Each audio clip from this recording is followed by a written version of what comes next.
Sou o pastor Marcelo, da Primeira Igreja Batista em Anchieta, e quero dar a você os bem-vindos para a nossa campanha dos 40 dias de mudanças. Antes de nós começarmos os estudos dessa hora, quero lembrar a você sobre 4 sugestões que eu queria te oferecer para que você pudesse explorar e alcançar muitas bênçãos em nossos 40 dias de mudanças. Primeiro, você deve participar todos os encontros nesses próximos 6 encontros de nossa campanha. Não perca nenhum, porque eles serão bênçãos para a tua vida. Em segundo lugar, você pode também ler em nossa revista os devocionais diários. Eles vão dar a você uma base especial de fé para que você possa alcançar dia após dia toda a bênção de nosso Deus. Em terceiro lugar, eu quero que você também possa ter o privilégio de caminhar na direção do Senhor e memorizar os versículos que serão base para cada estudo de hoje até o final de março. Em último, quero lembrar a você que nós podemos participar em nossa igreja, em nossos próximos cultos de louvor e adoração, tendo a bênção de conhecer a nossa série de mensagens que vão abordar essa grande bênção de caminharmos na direção do Senhor. Nessa hora, quero lembrar a você o como que é bom todos nós olharmos para a palavra de Deus e vermos que o Senhor tem planos para a nossa vida. Aqui na palavra de Deus, a Bíblia nos diz em Hebreus 13:15 as seguintes palavras: por meio de Jesus, pois, ofereçamos a Deus sempre sacrifício de louvor, que é o fruto de lábios que confessam o seu nome. Todos nós temos o privilégio em nossa vida de conhecer o Senhor Jesus. Nós sabemos que quando conhecemos a pessoa de Cristo, Ele nos traz muitas bênçãos. Nós alcançamos felicidade, paz do coração e toda a direção do Senhor. Acontece que entre a nossa bênção com o Senhor, a nossa comunhão, a nossa vida e a nossa fé com o Senhor Jesus, existem barreiras, coisas, situações, circunstâncias que nos impedem de alcançar uma vida plena e maravilhosa com o Senhor. É por isso que em nosso estudo de hoje você vai poder conhecer claramente aquilo que atrapalha a sua vida com Deus, aquilo que oferece uma indiferença, uma distância, uma barreira com o Senhor, e também eu vou dar a você alguns motivos, algumas condições para que você possa alcançar a direção e a bênção de nosso Senhor. Olha aí comigo em sua revista, e aqui há uma pergunta maravilhosa e interessante para cada um de nós. Onde nasce a indiferença? A indiferença entre o ser humano e o nosso Deus, ela nasce quando o ser humano olha para o nosso Senhor com uma certa condição de que Deus é um Deus comum, de que Ele não é um Deus especial e que precisa e devemos oferecer a Ele uma vida entregue plenamente ao Senhor. Todos nós conhecemos a história de Caim e Abel. Eles eram irmãos. Caim era um lavrador e Abel era um pastor de ovelhas. A Bíblia fala que uma vez Caim ofereceu ao Senhor algum produto de sua terra, algo que ele alcançou em sua lavoura, e ele foi lá e entregou ao nosso Deus. E também a Bíblia diz que, em função de que Caim ofereceu coisas comuns para o nosso Deus, não era algo especial, não era o melhor da sua terra, ele ofereceu algo somente comum. A Bíblia diz que o nosso Deus, ele não aceitou aquela oferta de Caim. Todos nós também, quando olhamos para essa história, ficamos pensando, por que é que Deus não aceitou aquela oferta?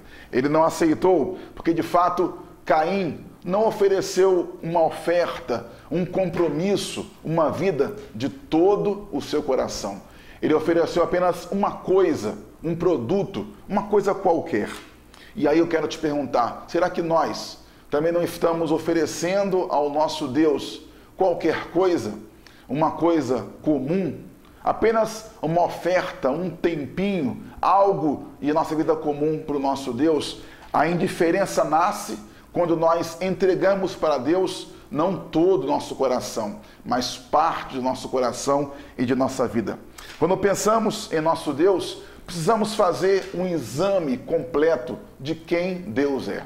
A Bíblia diz, e aqui o profeta Isaías, ele pergunta para nós: será que vocês não sabem? Será que nunca ouviram falar disso? O Senhor é o Deus eterno. Ele criou o mundo inteiro. O nosso Deus é uma pessoa extraordinária, uma pessoa impressionante. A palavra de Deus diz que Ele é o Criador do céu, da terra, de todo o universo. Quando nós olhamos para esse Deus maravilhoso, temos a certeza que ao examinarmos a sua pessoa, não o veremos fisicamente, não o veremos em uma estátua, em uma imagem, em qualquer coisa que o ser humano possa produzir, mas conheceremos Deus na direção, na bênção, e olharemos para Ele com os olhos da nossa fé. Todos nós, quando pensamos em nossa vida com Deus, precisamos entender que há uma necessidade profunda entre o ser humano e o nosso Deus. E às vezes nós, em função de nossa própria existência, vivemos a vida inteira sem descobrir as nossas reais necessidades. A Bíblia diz que Jacó, filho de Isaac e de Rebeca, era uma pessoa que tinha pais religiosos, uma pessoa que tinha uma grande ambição de vida, uma pessoa que, em função das suas ambições, ele alcançou uma reputação que não era a das melhores. Jacó, em função de uma vida sem um compromisso com Deus, ele enganou o seu pai, ele enganou o seu irmão e precisou fugir da sua terra para uma terra distante, longínqua. A Bíblia diz que no deserto, Jacó teve um encontro com Deus. Ele teve uma visão, um sonho, onde havia uma escada que o levava do céu à terra, da terra ao céu. E a Bíblia fala também que ali ele pôde descobrir não uma necessidade meramente física, não algo meramente emocional, mas ele descobriu que de fato há um Deus, há um Senhor que olha para nós, um Deus que nos vê como uma pessoa que precisa da graça, da bênção, da salvação que há em nosso Senhor. E o texto fala aqui em Gênesis capítulo 28, que Jacó, quando percebeu a presença de Deus no deserto, no lugar onde ele se encontrava, ele percebeu que Jesus, o nosso Deus, era a pessoa a quem ele mais precisava. Hoje também, todos nós, não precisamos tão somente de um grande trabalho, não somente de uma grande família, não só de uma grande igreja. Nós precisamos, antes de mais nada, de um Deus que é grande em nossa vida, de um Pai maravilhoso, de um Deus de amor. Eu quero convidar você aqui, nesse nosso estudo dessa hora, você possa conhecer esse Deus que nos ama, que colhe a nossa vida e nos faz ser pessoas que vão entender a nossa real necessidade.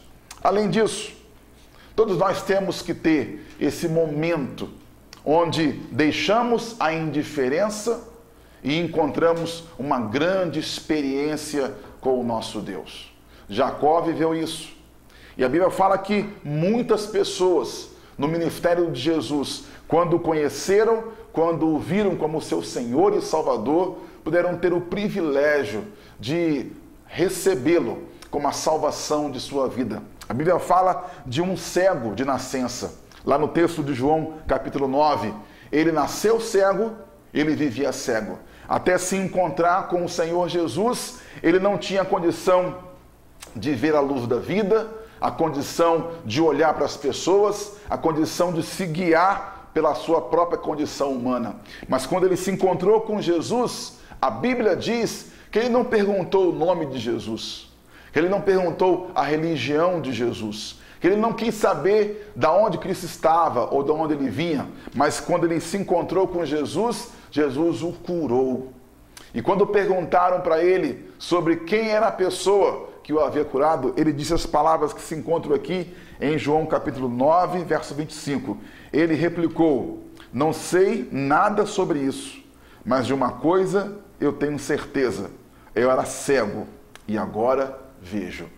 Todos nós precisamos deixar uma vida indiferente, uma vida sem graça, uma vida minguada, sem essa condição com o nosso Deus e nos encontrarmos com o Senhor e cada dia mais termos o privilégio de fazer a vontade de nosso Deus. Você pode me perguntar, pastor, como é que eu posso me encontrar com Deus? A minha vida é uma rotina, eu não sei como poder me encontrar com o Senhor, meu Deus.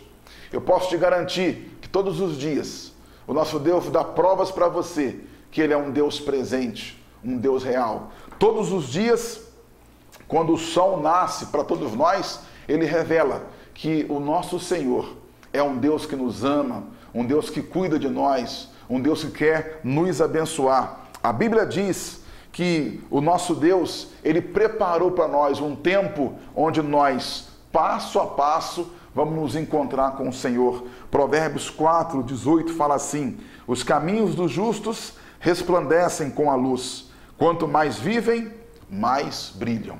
Você pode, agora mesmo, olhar para trás e perceber que na sua trajetória de vida houve realmente indiferenças. Você talvez viveu uma vida meio sem graça, sem a companhia de nosso Deus, sem aproximar-se do Senhor, talvez por medo, talvez por experiências frustradas, talvez por algum tipo de decepção religiosa que você viveu. Mas nessa hora você pode caminhar com Deus e, como a luz do amanhecer, ir brilhando mais e mais até ser um dia perfeito. E a minha oração para você é que você possa, nesses dias, nessas próximas semanas, nos 40 dias de mudanças, alcançar o privilégio de se encontrar com esse Deus, deixar toda a indiferença e alcançar a bênção do Pai. Há aqui uma palavra final para você, para que todos nós possamos pensar nessa hora. Ser indiferente é reflexo de medo, dúvida e frustração.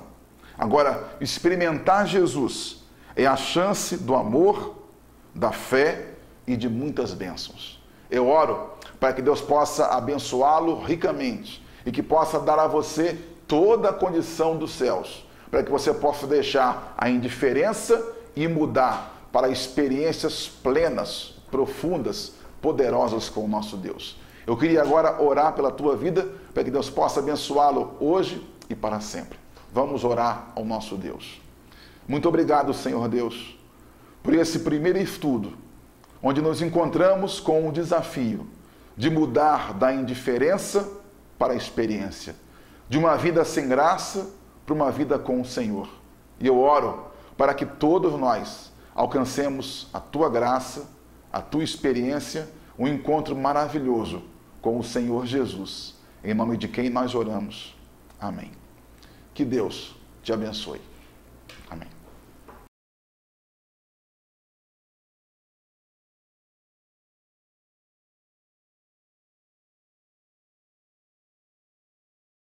Olá, bem-vindo ao nosso segundo encontro dos 40 dias de mudanças.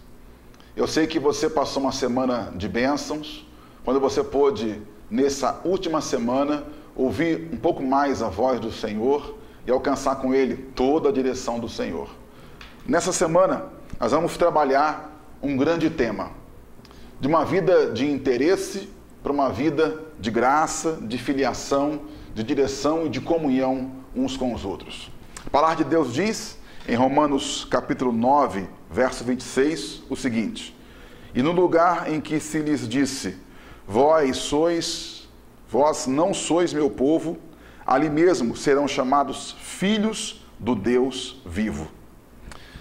Todos nós nascemos com uma direção do interesse pessoal.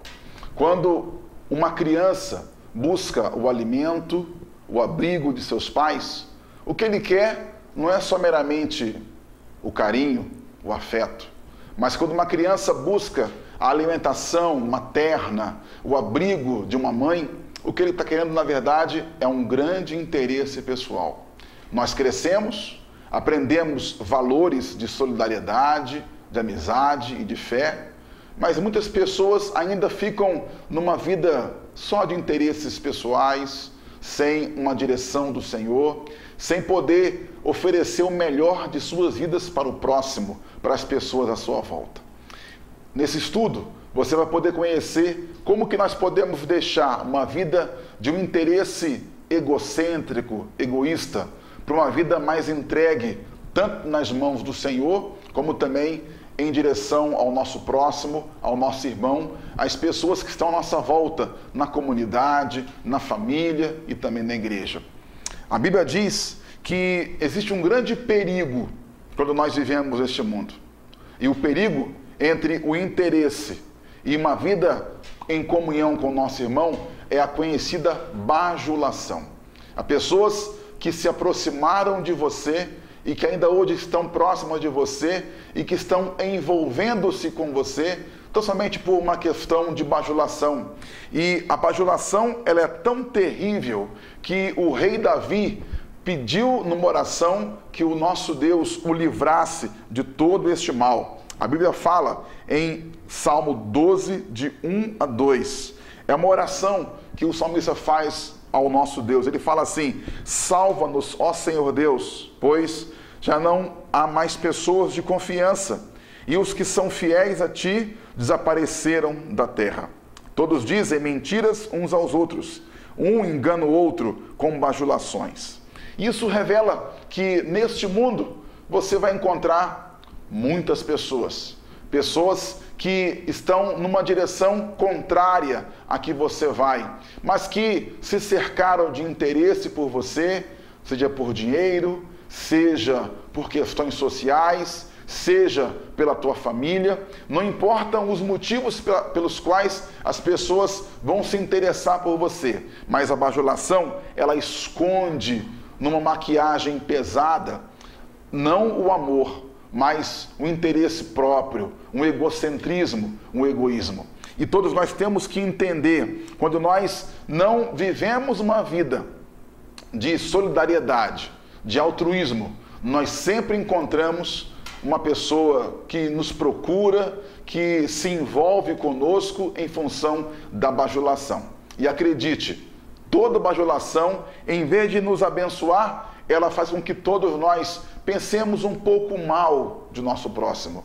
Porque quando descobrimos que alguém está nos bajulando, nós perdemos a confiança naquela pessoa e mais, começamos a pensar que nenhuma outra pessoa, que nenhum outro ser humano e que as pessoas todas à nossa volta não são pessoas que nos amam por um amor altruísta, pela amizade pura e simples, pela direção de nosso Deus. Por isso que é tão importante que você reconheça que a bajulação não traz a bênção de Deus. Reconheça que você deve procurar amizades mais enraizadas no amor de Cristo, na direção de nosso Deus. Quando a Bíblia fala que nós podemos olhar para a igreja, para a nossa família, para a nossa comunidade e perceber que nela, mesmo encontrando pessoas que eventualmente venham a nos bajular, também nós vamos encontrar pessoas que de fato vão nos amar, vão caminhar conosco e vão alcançar toda a direção, a bênção e a comunhão entre nós e o nosso Deus e a nossa comunhão reciprocamente. A Bíblia diz que o amor é algo grandioso. Há pessoas que talvez tentaram comprar o seu amor. Tentaram comprar o seu amor, como já disse, por interesse próprio. Tentaram comprar o seu amor por uma questão de usar a sua vida para explorar você de alguma maneira. Mas a Bíblia fala que o amor é maior do que tudo isso. Quando você lê no livro de Cântico dos Cânticos, capítulo 8, verso 7, você ouve essa seguinte palavra: nem muitas águas conseguem apagar o amor. Os rios não conseguem levá-lo na correnteza. Se alguém oferecesse todas as riquezas da sua casa para adquirir o amor, seria totalmente desprezado. Eu acredito que quando nós pensamos na palavra de Deus, percebemos que este amor é um amor poderoso, é um amor grande, um amor que, de acordo com a Bíblia, ele não tem preço. E quando você encontra pessoas que amam você, e também quando você se dispõe a amar as pessoas nesse nível do altruísmo, da amizade por si só, do amor que é a causa profunda e imediata de todas as bênçãos, você começa a vislumbrar não uma vida pequena, uma vida indiferente, de interesses escusos, mas uma vida onde você vai viver as bênçãos de nosso Senhor. É possível que, em função de experiências negativas com amigos, com conhecidos, seja na família, comunidade ou igreja, você tenha tido um recuo, você talvez recuou e não encontra ainda hoje a caminhada maravilhosa de uma vida ligada, filiada ao seu irmão, à sua igreja, à sua família. Veja o que fala aqui, 1 João capítulo 4, verso 18. No amor não há medo. Ao contrário, o perfeito amor expulsa o medo, porque o medo supõe castigo. Aquele